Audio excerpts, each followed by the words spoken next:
welcome back, and welcome back. We're making a vegetarian dish today. Yes, we are. We're going to make potato curry. I've got 3 potatoes. These are those bacon potatoes to let you see how big they are. I've got 3 of those diced up here. So about 2 poundish.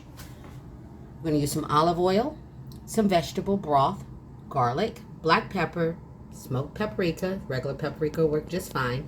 We're going to use some chickpeas, some coconut milk, these diced tomatoes, which is Rotel style, but you don't have to have it as long as you got some diced tomatoes. We just need some diced tomatoes. We're going to use some cumin, some allspice, some ginger, some curry. We're going to use some lemon. That is about a cup of just a yellow onion, and then about 1/4 of a cup of bell peppers. A nice little medley there, red, yellow, and orange. Here is your shot of everything we're going to use to make this absolutely amazing dish. Let's get cooking, you guys. All right, the first thing we're going to do to get this delicious meal going, or side dish, we're going to put in a couple of tablespoons of olive oil. You can use vegetable oil in this if you want to, but like I told you, I like to use extra virgin olive oil more than anything because I'm not going to take it out. Whenever it's an oil that I'm not going to take out, I want it to be something that's delicious and healthy.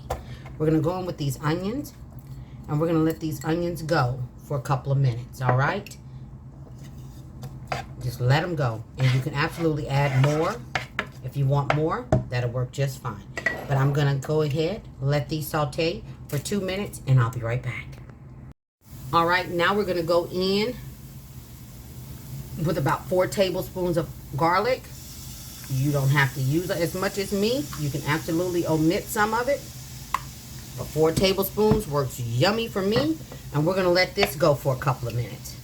Let those flavors get together, marry, get to know one another. All right? So we're going to let this go for a couple of minutes, and I'll be back. I almost forgot to put in the bell peppers. I should have put those in with the onions. When you're making this, put the bell peppers in when you put in the onions, okay? So we're going to let this go for a couple of minutes, and I'll be back. All right, we got all this yummy going on. Now we're getting ready to add in the flavor. Yes, we are. Now it's time for the seasonings. We're going to go in with 4 tablespoons of curry powder. Okay? We're going to go in with that paprika. We're going to use about 1 tablespoon and about 1/4 of that. Okay? Then we're going to go in with some of this ground cumin. We're going to use about 2 tablespoons of that. Yes, the flavors are going to be packed in this. We're going to go in with some allspice. We're going to use about 1/2 tablespoon on that.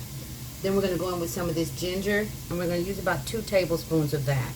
All right? We're going to go in with some of that pepper. And about 1 tablespoon of that.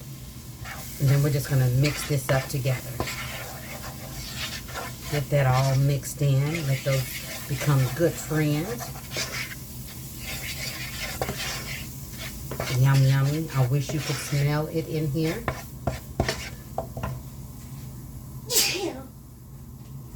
Excuse me. Sorry about that. Alright, so now that we've got all that combined in there, what we're going to do next is we're going to go ahead and put these potatoes in.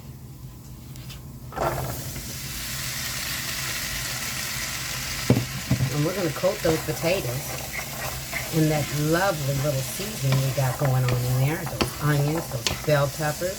Look at that. Go ahead and coat it on up. Get that flavor on those potatoes. Yum, yum. I'm telling you, you better make some. This could be a side dish, or this could be the main dish. It doesn't matter. This is an absolutely delicious dish. Now we're going to go ahead and go in with those garbanzo beans, okay, or chickpeas, whichever you want to call them. We're going to stir those on in there. Yes, we are. This is yummy. We got all that in there all well combined. Now we're going to let this go for a minute because I'm going to move some of these seasonings out the way so I can get this other stuff over here. 1 minute. I'll be right back. Okay, now we're going to add in the vegetable broth. Uh-oh. My little thing just moved. There we go. Sorry about that. You need a cup, and I'm going to eyeball this. You only need about a cup of this broth. We're also going to go in with those diced tomatoes.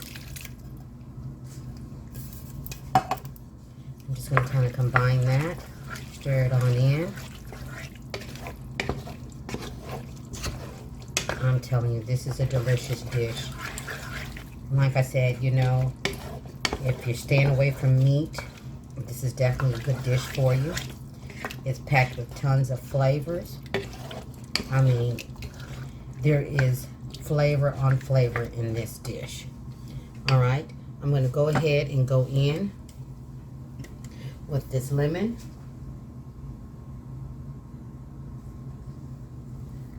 And I'm just going to use half of a lemon, which is all you need is about a tablespoon. So I'm just going to go ahead and use the whole half of this one. All right. That's good enough. Stir that on in. Oh yeah. I'm telling you, this is a delicious dish. Make it once, you'll be in love. All right. So now that we've got that all stirred in, now we're going to go in with that coconut milk. Stir one more time. And then we're going to let this go. Depending on your stove, we're cooking all of this on a medium heat. Okay? So I'm going to let this go anywhere from 15 to 25 minutes. Depending on your stove. This should only take about 15 or 20. But like I said, it depends on your stove. You want the potatoes to be fork tender, okay? So I'm going to let this go for about 15, 20 minutes, and I'll be back. All right, this is 20 minutes. It is fork tender. I'm going to plate her up and let you see what she looks like. I'll be right back. And there she is. Potato curry with some brown rice, some pita bread. Yum, yum, yum. I'm telling you, you better make some. Things made easy with Gigi. All day, every day. Don't forget to like, subscribe, and feel free to share. Everybody be blessed and stay safe. You'll see Gigi on the next one. Take care, you guys.